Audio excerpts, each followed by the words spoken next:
अभिनव सहकारी बँकेचा उपाध्यक्ष म्हणून मी आपल्यासमोर आज उभा आहे। बँकेने या 2025 साली वर्षात आज 50व्या वर्षात पदार्पण करत आहे आणि त्या निमित्ताने आज बँकेची उलाढाल 500 कोटीच्या वर गेलेली आहे आणि संचालक मंडळाचा मानस आहे की ही येत्या काही वर्षातच ही उलाढाल 1000 कोटीच्या पर्यंत नेण्याचा संचालक मंडळाचा मानस आहे। आज सर्व सभासदांचे आभार प्रदर्शित करताना आज या सुवर्ण महोत्सवी वर्षात आपण त्यांना इन्शुरन्स 1 लाखाचा इन्शुरन्स जाहीर केलेला आहे। तसंच आज मेडिकल कॅम्पची सुद्धा आज आपण आयोजित केलेला आहे, ज्या योगे त्यांना आज मेडिकलची सुविधा फ्री ऑफ कॉस्ट मिळणार आहे। आणि संचालक मंडळ ज्या हिरिरीने आणि ज्या नेतृत्व आमच्या अध्यक्ष रमेशदादा पाटील या खंबीर नेतृत्वामुळे आज बँक या घडीला एवढ्या सक्षमपणे उभी आहे। आज बँकेला रिझर्व्ह बँकेने अ दर्जा प्राप्त केलेला आहे। तसंच 0 NPA आज बँकेने मिळवलेला आहे। मला तरी वाटतं महाराष्ट्रातली अशी एकमेव बँक असेल की जिने 0 NPAचं प्रमाण आज गाठलेलं आहे। ह्या सर्व वाटचालीत सर्व सभासदांचं सहकार्य, संचालक मंडळ आणि बँकेचे सर्व हितचिंतक यांचा सहभाग आहे। या निमित्ताने मी सर्वांना शुभेच्छा देऊ इच्छितो।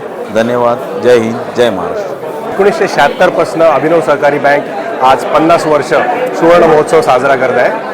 अभिनव सहकारी बँकेचं वैशिष्ट्य असं आहे की ही घराघरात जाणारी बँक आणि सर्वसामान्यांची बँक। आज आम्ही सर्व संचालक मंडळ अभिमानाने 0% NPA ह्या बँकेवर आणून आणि ह्या बँकेची प्रगती करण्यासाठी तत्पर आहोत।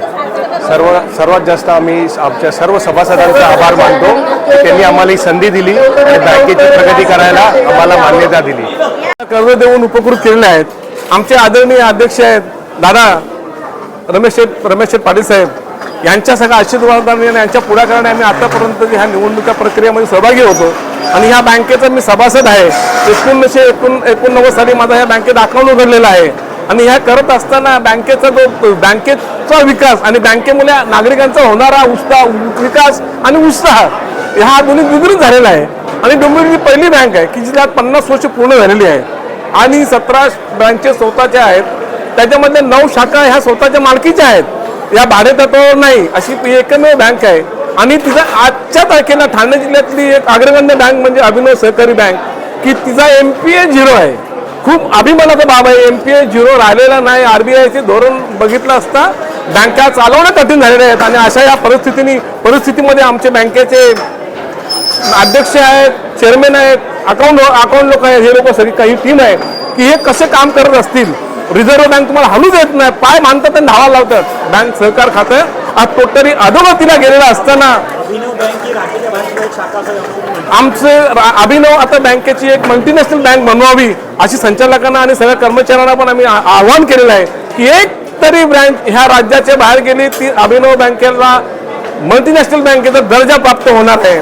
आणि सहकार क्षेत्रामध्ये आज अग्रगण्य बँक म्हणून अख्ख्या जिल्ह्यामध्ये मुंबईमध्ये जरी एकत्र 1 नंबरला असली तर मल्टीनॅशनल झाली तर आमच्या पूर्ण डोंबिवलीचं नाव, आपल्या कल्याण डोंबिवलीकरांचं नाव आणि आम्हाला सगळ्या सभासदांचं नाव पूर्ण भारतामध्ये जाहीर होणार आहे। म्हणून अग्रगण्य बँक होण्यासाठी त्यांनी पूर्ण सहकार्य प्रयत्न करावे। आमचे जेवढे लागेल तेवढे सहकार्य आम्ही त्यांना करणार आहोत। येणाऱ्या कालावधीमध्ये बँकेच्या निवडणुका देखील आहेत आणि या अग्रगण्य बँकेसाठी स्टाफ, बँकेचे सगळे आताचे अध्यक्ष आणि आमचे स्टाफ हे मेहनत करत असतील तर आम्ही सदरची निवडणुका ही बिनविरोध करण्यासाठी देखील प्रयत्नांची पराकाष्ठा करणार आहोत।